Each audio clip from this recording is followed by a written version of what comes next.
Hey, what's going on, guys? All right, so last episode 35, I revealed to you that I am putting together the first ever Storytelligent course, Crafting an Authentic Customer Testimonial. You've probably started to hear about it a lot now, and I am just really excited about this because I know it's going to be an extremely valuable course for you.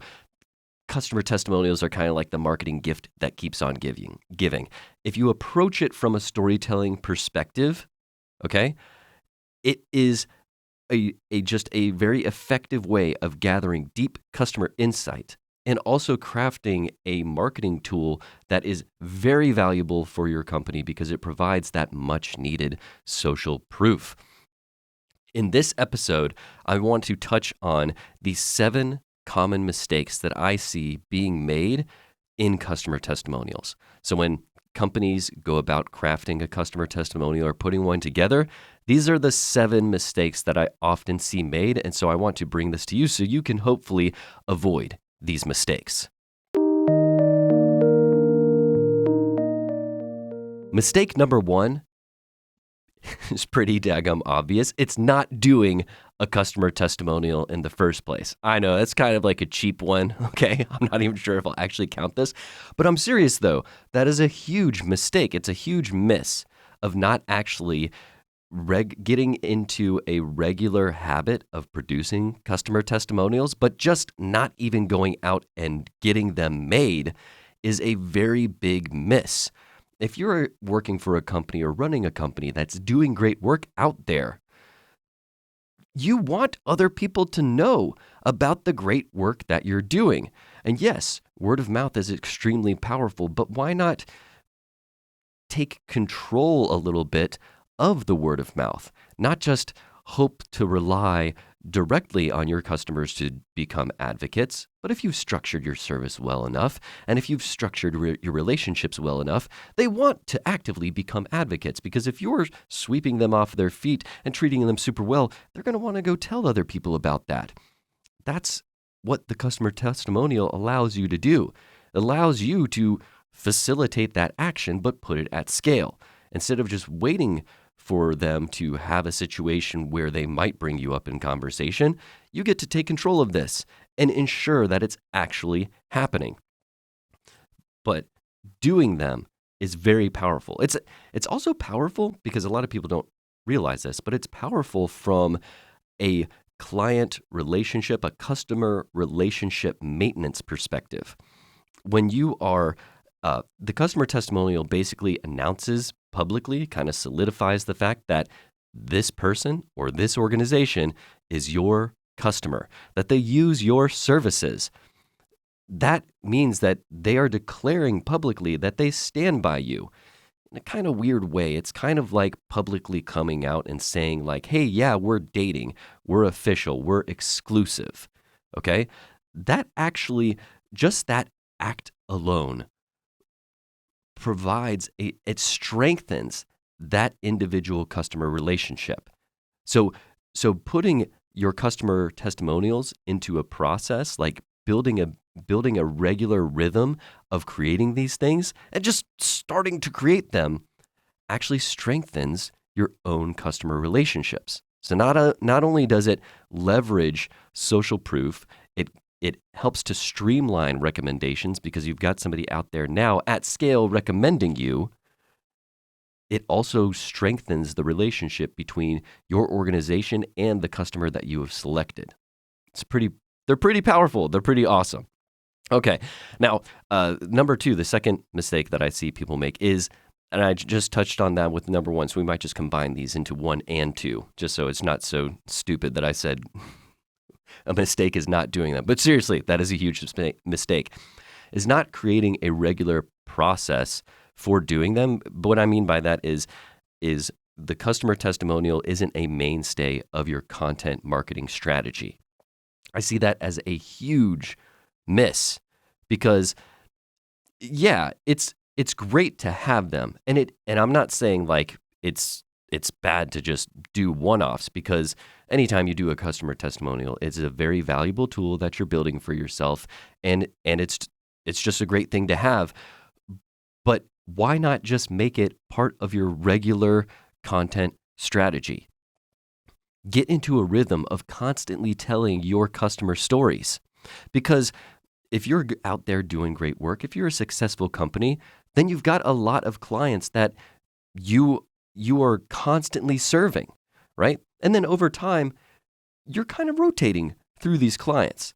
Now, obviously, whether or not it becomes part of your content strategy really depends on how big of an organization you have. If you've got a small business and you tend to stick with the same 10 clients for, 5, 10 years, it makes it a little difficult to constantly go back and just do another customer testimonial. It could be done though. I'm just saying it could be done because now you could focus it on a project to project basis. And after you do a project, you just roll in yet another testimonial. It might get annoying to your clients after a while, but I'm just saying it could be done. But if you're inside of a large organization, you've got hundreds of customers, and you tend to get in waves and waves of these customers, over the years. Maybe you've got maybe they're rotating out. You kind of notice that you've got new batches of customers every 5 years or so. Get in a habit of producing customer testimonial stories a part of your content strategy. Because also, if you're in that situation, you might want fresh faces constantly. So that way you're not relying on a customer testimonial that's, say, 5 years old, 10 years old, of a customer that's potentially in a bad spot now and not even a customer anymore. So getting in a habit of doing them regularly is very beneficial. Plus, when you get in the habit of doing it regularly, now you constantly have this database of insight that you get to use. It's like I said at the very opening of this, doing customer testimonial stories is a very effective way of constantly deepening your own customer insight, because it's kind of like like I said, it's the gift that keeps on giving. As you approach this from a storytelling perspective, you have to dig into problems, and you have to dig into their journey, and you have to dig into their driving desires, which is everything you're digging into anyways as you're building out personas and customer profiles. So this sort of switches us into my next mistake as well. So let me just try to finish this thought. So as you're building up customer testimonial, make sure that you're not just leaving this information simply in its story format. Create a table or create a log or some sort of Excel spreadsheet where you are keeping track of your information for your different customer personas. It's going to really help you build out that character profile and strengthen your understanding of your customer's character profile. The third mistake I see people make, and by the way, this isn't in any sort of order, okay? This just happens to be on the order of the list that I have. But the third mistake I see people make when they are doing customer testimonials is that they don't go about it from the perspective of crafting a customer testimonial story. They go about it from the perspective of getting a customer testimonial quote. There's a real big problem with this, and the biggest problem is you're losing out on an ability to mine deep customer insight. Again, I just kind of touched on this, but the point of approaching this from a storytelling perspective is that you get to touch the entire customer journey. You get to hear about their experience throughout the entire customer journey. Granted, it depends on what stretch of time your story is taking place across, right? If this is a customer testimonial where it's how they met your company and how your company provided a solution for them after they met your company, then yes, you're covering that entire customer journey. But if it's a customer testimonial where it's more just focused on a specific project where you help them out, you're not exactly getting that full customer journey understanding. but you do still understand how you are meeting people, solving their pains, solving their problems, and bringing delight to them. Okay? And it's only when you approach these from a storytelling perspective that you're mindful of trying to hit all of those beats, and that you're mindful of, okay, I have this main character. This character is my customer, and therefore I have to create a character profile from them so I can tell the best story possible. Okay? And therefore, you're going to want to make sure that you are appropriately getting an insight into their driving desire, that you're appropriately getting insight into their status quo. Where were they before they started to feel a sense to, before they started to really feel the problem that they had? What caused them to step out to try to solve this problem? How did that problem affect them? What did that problem look like externally? How did that affect them internally? How did that bring them into an identity crisis, right? What was their thought process as they were going through this problem? What was that moment when they realized they couldn't do this by themselves and they had to reach out for help? How did you arrive in order to help them? How did they perceive that entire experience? You get what I'm saying? As you're telling the story, stories aren't just on the surface. They're not just data points on the surface. As we tell stories, it challenges us. The whole act of crafting a story challenges us to go beneath the surface, go where data doesn't usually allow us to see, and see inside of the mind of the customer and see inside of their emotions, and dig into their hopes and their dreams, and help us map that to the solution and to the experience that our organization provided. And by telling a story, you end up getting a lot of information because you've crossed the entire journey with them. You've covered that entire journey. You're not just going to get one quote out of that. You're going to get several quotes that you can use. You get an abundance of quotes. So don't just go for the quote, go for the story. The other reason why I feel like you should go for the story and not for the quote is that, again, it goes back to control. You're more in control of that process, because when you are trying to get a story from somebody, I can't trust somebody to type up their story for me and send it to me. First off, no one is going to do that. No reasonable person is going to sit down, especially if they're a business person, right? They're not going to sit down and type out their story and their engagement with me. First off, they might not even understand how to even frame that. In order to get the story, I have to be either on the phone with them or in person with them, so that way I can properly draw that story out. I have to talk to them. Now, the benefit of this is I get to talk to them and I get to draw the story out. It actually doesn't require much effort on their part to do it. However, when you ask somebody to provide you with a quote, oftentimes the question is, hey, do you mind providing a testimonial quote about your experience? Just that task alone is going to have somebody sitting around for maybe 15 to 30 minutes trying to figure out, like, well, what is a good quote? How do I even frame this? What do I do? And again, it's all up to them. And they might not focus on things that you found particularly important within the engagement that you actually want to make sure gets passed on to other people. Okay? They might be rushed for time and just type something out and send it to you. At least when you are interviewing somebody, you have the ability to actively listen, respond to answers they're giving you, to dig for more insight. So if they're not necessarily following your lead and answering the question that and describing the situation in a way that you feel like needs to be described, you can just ask them to do that, and they will. So that is the hugest benefit of not going for the. Don't make the mistake of only going for the quote, because you're putting a burden on your customer, and you're releasing control to them and making it their responsibility.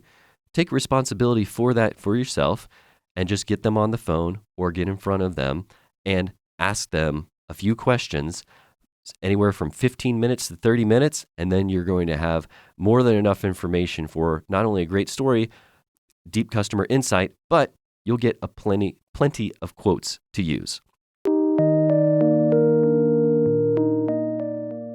All right, so the fourth mistake I see people make is only focusing on the unicorns. Now, I touched on this mistake in a prior video. I think it was the tour guide strategy. I apologize. I forget the actual episode number, but I'll put it up here so you can follow that link and check it out.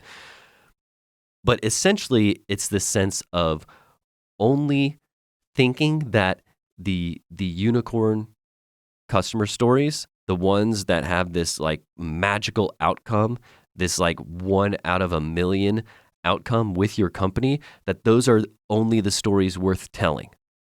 Now, I don't want to deter you away from only telling. What am I trying to say here? I don't want to deter you from telling the unicorn stories, because you know what? If you help a company make $20 million, that's definitely something to brag about. That's pretty awesome. However, is that result a consistent result when a company does business with your company? What are the consistent results that you're able to provide? What can you guarantee? And that is what I would recommend that you really focus on with your customer stories. Otherwise, you're kind of risking promise. What am I trying to say? You're risking doing false advertising. You're communicating false promises if you're only searching for these just unicorn customer stories, okay? Because you also want to attract your ideal customers. And therefore, what you really want to focus on is, who do we best serve? Who do we like working with the best? Who are we best equipped to help out? And that is who you should be focusing on over and over and over again, and just constantly putting that information out, so that way you're communicating, you're just broadcasting it out to the world. Basically, these are our ideal customers. These are who we do our best work with. This is who we want to continue to work with and grow with, and that is really the message that you want to be putting out. And then very similarly too, what's the chance that the unicorn company is your ideal customer? What if they actually aren't your ideal customer, but you're so focused on just these results that you're not really thinking in terms of who do we actually do our best work with, okay? So it might put you in a bad position, because you're broadcasting out, hey, we want to work with these people. You would then attract more of those people, but that's actually not who you really want to serve, right? The other thing too is, if you are trying to break into a specific target area or target market, and you've done a successful project with somebody, and you know those are going to be our ideal customers in this new market, then definitely do customer testimonials about them for the same reason, because you want to communicate, hey, we want to work with people like this. Okay, so number 5 is not doing a video story, okay? I feel like this is a really big mistake, because it kind of goes back to the reason why you would want to do a story versus a quote. Because if you actually do a story, you get more material to work with. It's the same reason why you would want to approach your customer testimonials from a video first strategy for producing them than, say, a written strategy. Granted, a lot of this has to do with time, and it has to do with budget, okay? So I understand that. However, you can actually craft a pretty effective video-based customer testimonial by interviewing your customers via Zoom. That takes the same amount of preparation for a phone call, maybe just a little bit more, but it's very equivalent.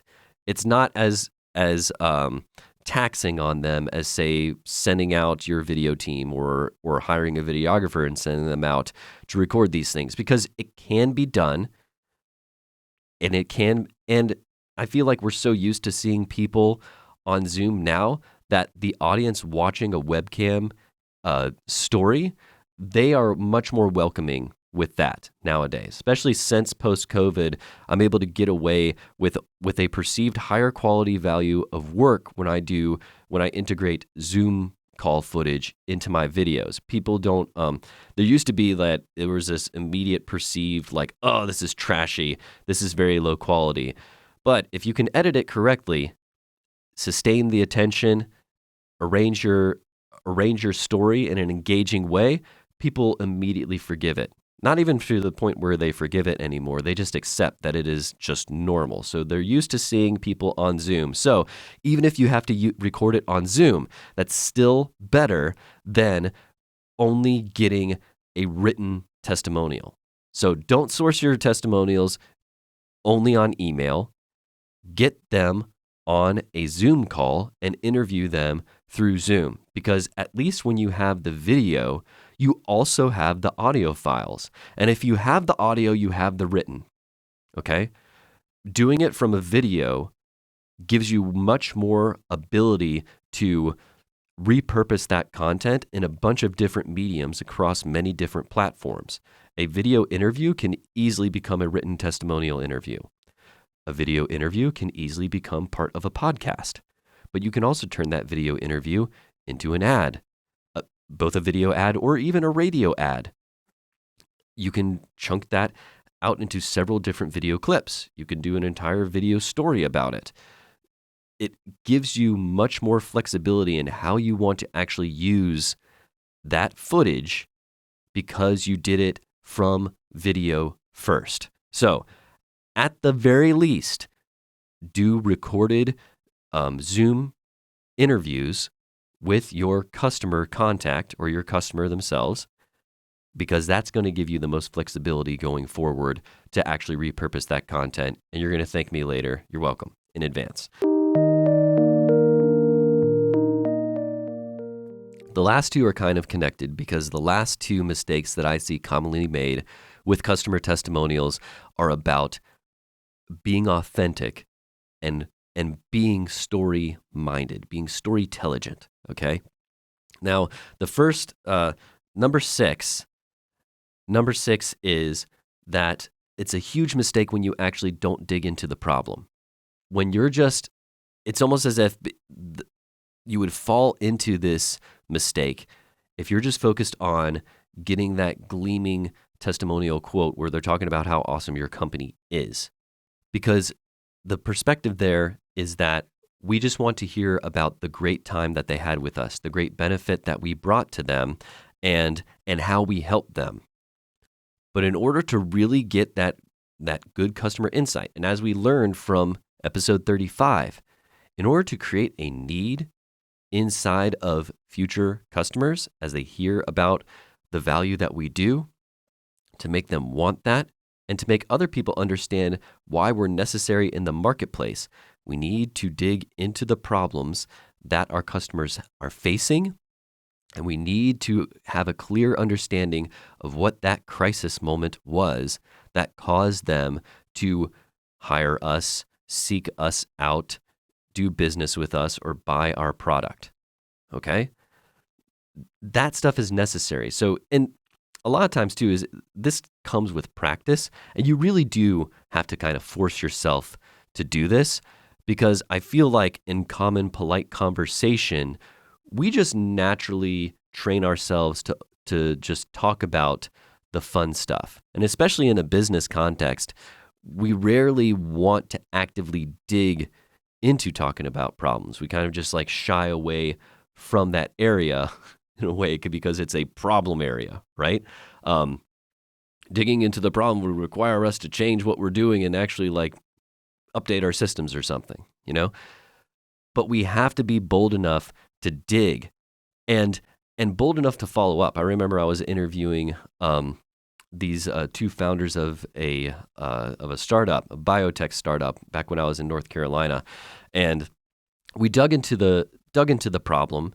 And they kind of gave us like just an answer or whatever, and I was like, okay, that's good enough. But my client was in the interview with us, and he was a very talented, seasoned storyteller. He had been in PR and communications out in DC for a lot of his career, and he jumped in and started digging deeper into the problem. We assumed that we had touched it. We assumed that we had checked on that box, but he was like a pit bull and really pressured them to, no, don't give us that surface. Like, how did that feel? What did that feel like? Tell us more about this.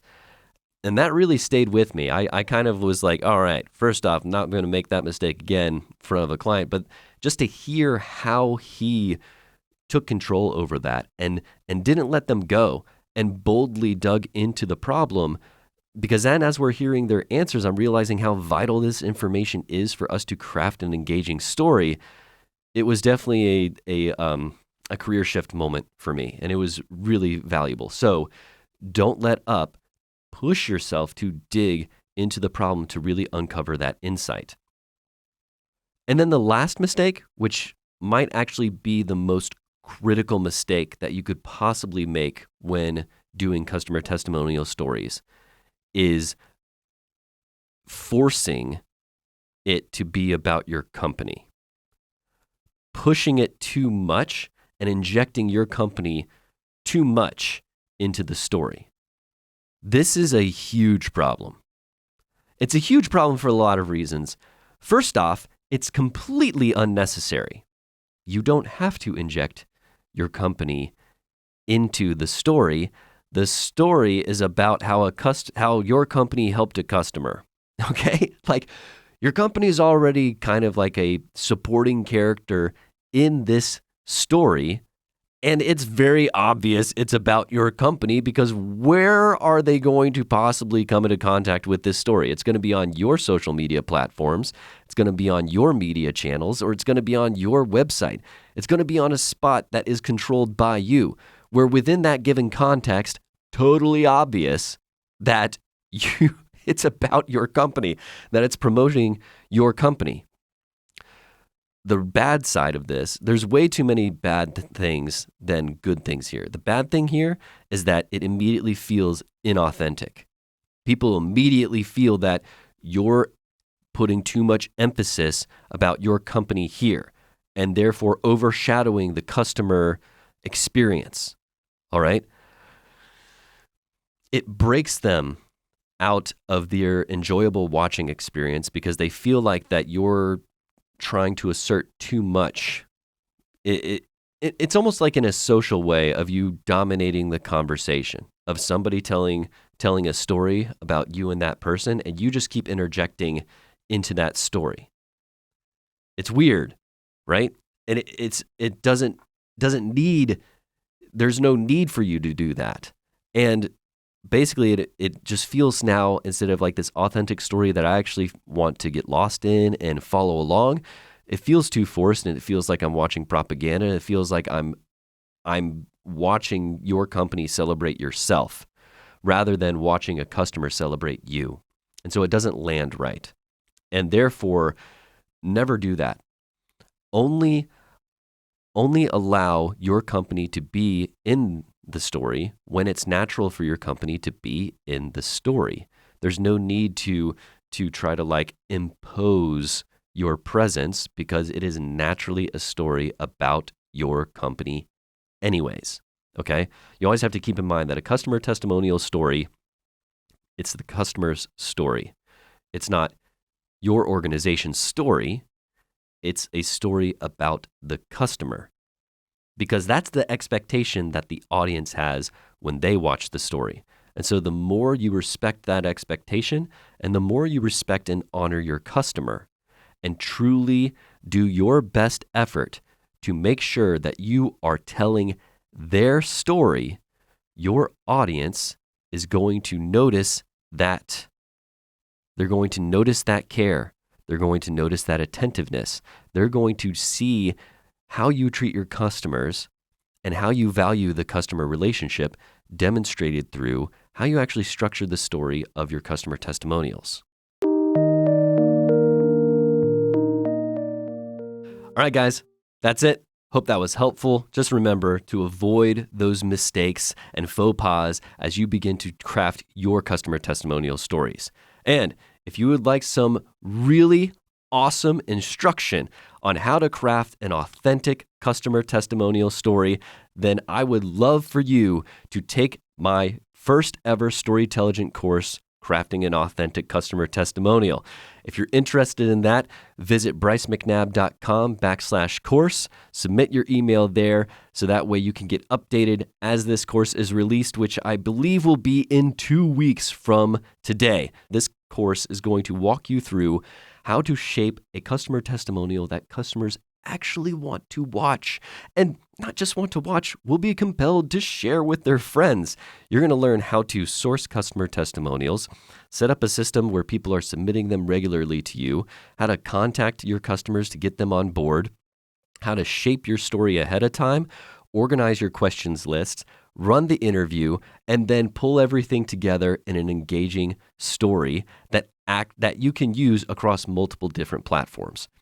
Seriously, it's going to be amazing. Not only am I going to be providing the course, but we're also, if you don't feel like you want to sit through all the instruction, you can just purchase the guidebook itself. And the guide packet itself is going to include all of the all of the story frameworks, all of the email templates, and the content strategy inside of that. All right, so you got your choice. You can either do the whole course and get the guided instruction from me, or skip it, buy the packet. Still going to be very valuable to you. All right, if you want help crafting your brand story, reach out to me at brycemcnabb.com. I would love to sit down with you and really help you map out that marketplace story and then map out your authentic purpose story, so that way you can really build a brand that immediately communicates the value that you provide and it forms a genuine relationship with your audience. And if you'd like to take your storytelling skills or even your team's storytelling skills to the next level, I do group training as well as one-on-one coaching. Again, reach out to me at brycemcnabb.com, and I will see you guys in the next episode. Take care.